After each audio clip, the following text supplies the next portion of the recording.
राधे राधे बंधु। अब हम श्रीमद् भगवद गीता जी के 14वें अध्याय के महात्मा की कथा का श्रवण करेंगे। श्री महादेव जी पार्वती जी से कहते हैं, अब मैं भव बंधन से छुटकारा पाने के साधनभूत 14वें अध्याय के महत्व को बतलाता हूँ, तुम ध्यान देकर सुनो। सिंगल द्वीप में विक्रम बेताल नाम के राजा थे, जो सिंह के समान पराक्रमी और कलाओं के भंडार थे।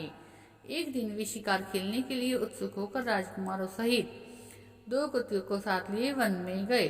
वहां पहुंचने पर उन्होंने तीव्र गति से भागते हुए खरगोश के पीछे अपनी कुतिया छोड़ दी।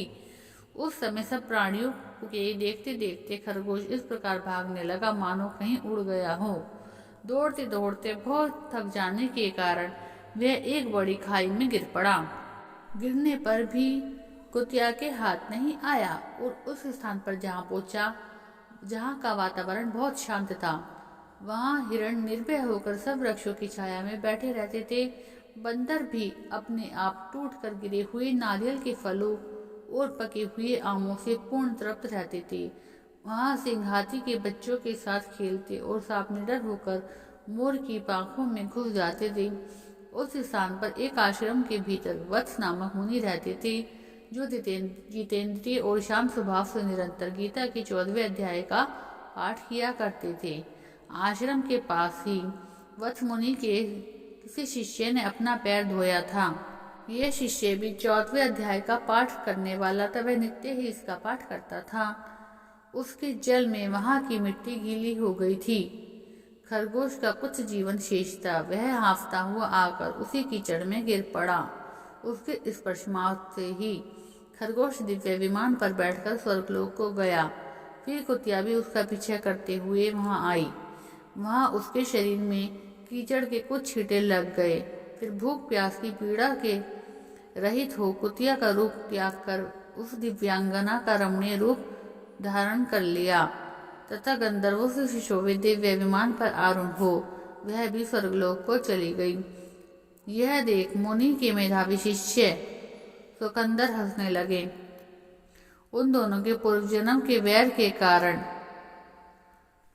सोचकर उन्हें बड़ा विस्मय हुआ।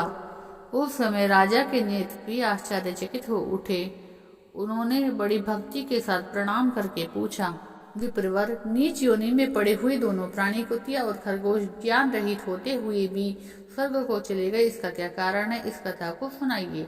शिष्य ने कहा, भूपाल, इस वन में वत्स नामक ब्राह्मण रहते हैं। वे बड़े जितेंद्रिय महात्मा हैं। गीता के 14वें अध्याय का सदा जप किया करते हैं।